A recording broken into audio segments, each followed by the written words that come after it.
I feel like starting by saying, Oi, what a year. It was Rosh Hashanah morning. I was 8 years old.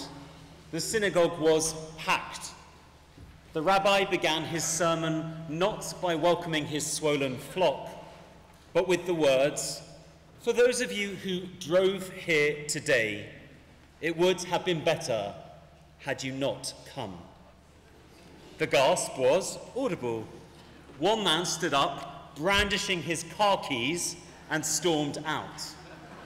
For a rabbi to shame his congregants for coming to synagogue on Rosh Hashanah was unforgivable. Today I want to do the exact opposite. Thank you for being here.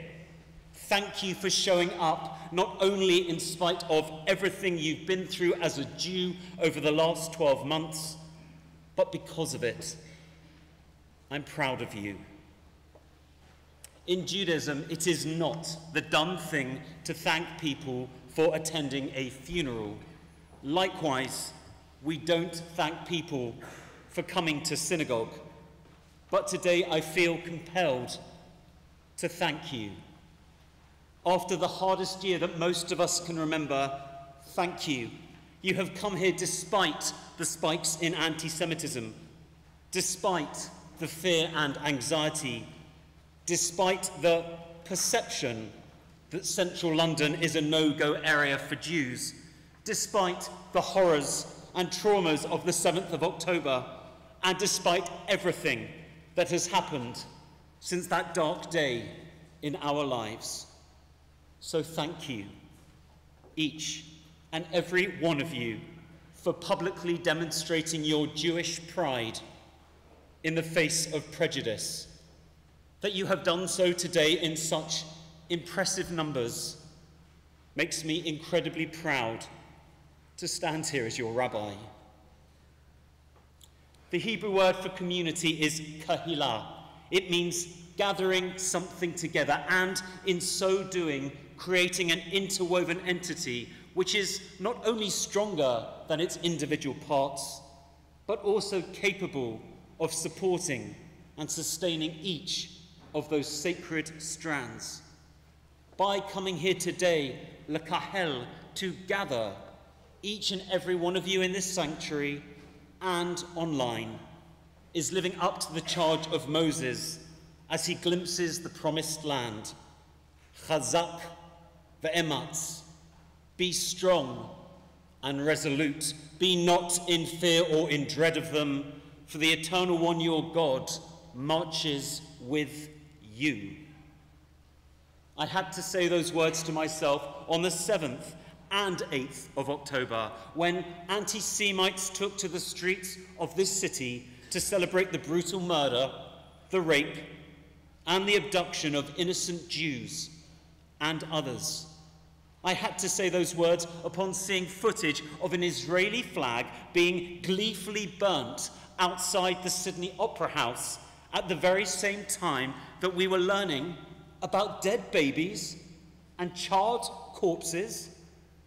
I had to say those words, Chazak ve'ematz, be strong and resolute, when on the 14th of October, I was caught up in the tail end of the first demonstration through the streets of London. Some people had stuck sinister pictures of Hamas hang gliders on their backs. At that point, there was no ground invasion of Gaza. Even the airstrikes had only just commenced, but that did not stop both the pro-Hamas haters and many well-intentioned protesters exercising their democratic rights as they took to the streets of London. The chants heard were at best naive, at worst sinister, thinly veiled anti-Semitism to make the Jewish homeland Jew-free from the river to the sea is not a threat to be ignored. Even worse, in the wake of the worst Jewish massacre since the Shoah, the echo of that nightmare was all too apparent.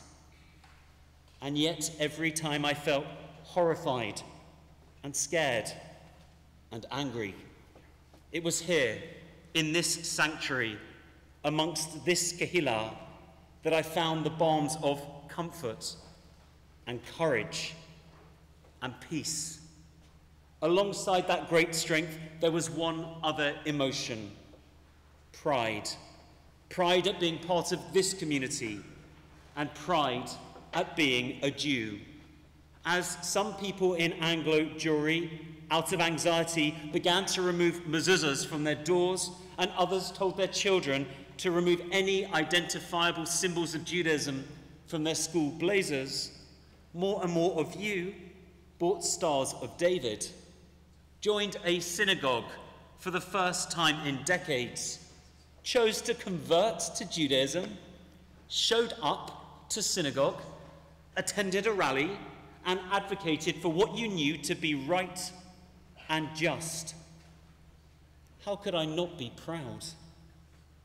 Showing even more strength of character, back in 1935, on the eve of the High Holy Days, Rabbi Leo Beck, the leader of German Jewry, wrote a prayer which he sent to every progressive kehillah throughout the Nazi state, channeling Moses' charge of chazak ve'ematz. This is what Rabbi Leo Beck wrote: "Our history is the history of spiritual greatness, spiritual dignity. We turn to it when attack and insult are directed against us, when need and suffering press in upon us. God led our ancestors from generation to generation. God will continue to lead us and our children through our days. We stand before our God. We draw strength." That prayer, full of courage, led to Rabbi Leo Beck's arrest. He walked off into Nazi custody with his head held high and his unshakable Jewish pride totally undiminished. How did he hold on to that pride? I believe the answer is found throughout Jewish history. When things have gone from bad to worse, when others have sought to exterminate and extinguish us, we've stuck together and kept alive the flame of our 3,500-year-old faith.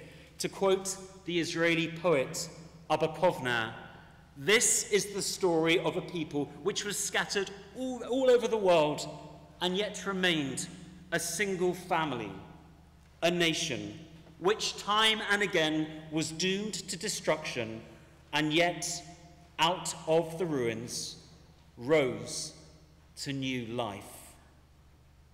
Surely that is something to be proud of. In the Psalms, we are called the pride of Jacob, the pride of the man who is later named Israel. And yet, as we know, too much pride can be a dangerous thing, because for every verse in the Hebrew Bible which charges us to be proud, there are at least 3 others which warn about the dangers of false pride.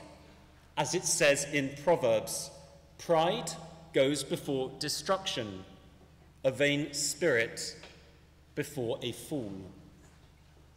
How then are we to retain our Jewish pride, and to do so with a degree of caution?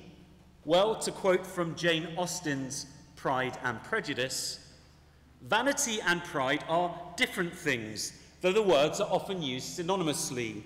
A person may be proud without being vain. Pride relates more to our opinion of ourselves, vanity to what we would have others think of us."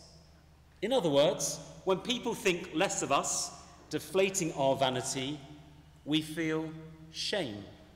But genuine pride is about self-esteem. As Rabbi Jonathan Sacks explained, pride values others because we have learnt to value ourselves. The field of psychology identifies 2 different kinds of pride: vain, arrogance-based pride, which blinds us with hubris and deafens us to our prejudice, hardening our hearts to those around us; and to their very real suffering. In contrast, hard-earned, authentic self-pride, which goes hand in hand with self-esteem, not only makes us feel better about ourselves, but also compels us to connect with others in order to build a supportive community, a kehilah, in which we can feel proud. Friends, in the face of so much prejudice, we must not harden our hearts to the suffering of innocents. And just as importantly, we must not allow others to diminish our Jewish sense of self-pride. As a graduate of a rabbinic college named after Rabbi Leo Beck, I wish that I could say that my Jewish pride had never been dented. But the truth is that back when I was struggling to accept my true identity because of prejudice in the Jewish community, I felt ashamed. Alone and far away from a kehilah where I could be my authentic self, I started to sink. Seeing my distress, a non-Jewish friend bought me this book. It's called Coming Out Jewish. The idiom, never judge a book by its cover, should have a subclause. Read the back cover first. My well-intentioned friend had not picked up a self-help book for Jews in the closet. She'd given me a book for closet Jews. And smiling, I told her that I didn't need to come out as Jewish. I just needed to find my people, which shortly afterwards I did within a progressive kehilah, and I have never looked back. If you had told me in 1999 that one day it would be easier to be gay in this country than Jewish, I would have laughed in your face. Fast forward 25 years, and I am not laughing. I'm horrified that we live in an age when it is so difficult to be a Jew. I'm horrified that because of fears around safety, this July we had to cancel Jewish participation in London's Pride March. I'm shocked and saddened that young Jews on campus are terrified to walk into spaces where they fear verbal and physical assault.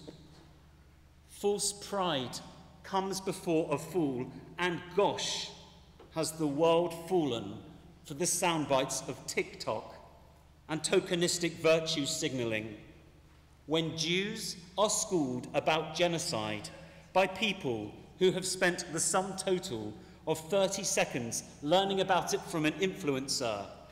Is that pride or prejudice?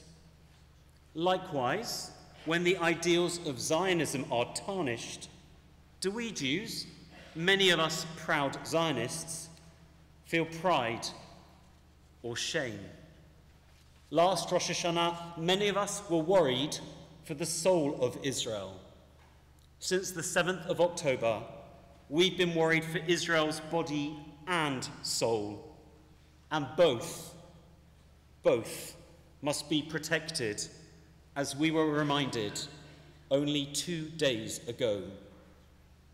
This past year, I've heard two words used more frequently than at any other time in my rabbinate: pride and shame.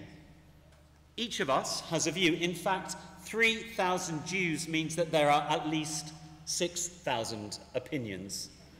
And that's another thing to be proud about, that we have opinions, that we care, that we are able to hold conflicting, nuanced ideas in our hearts and not rush to add to the polarizing discourse all around us.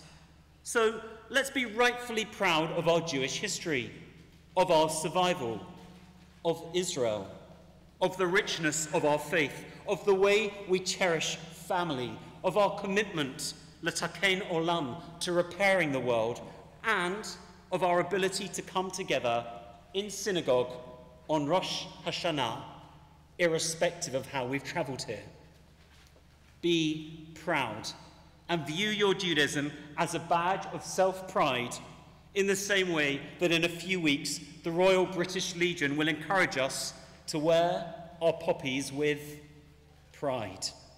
Likewise, I want to encourage you to collect one of these yellow ribbon badges on your way out of the synagogue today and to wear it with pride, knowing that it is your way of expressing that you will never give up on the hostages, never give up on what the Talmud calls mitzvah rabbah, the great Jewish duty of redeeming those in captivity.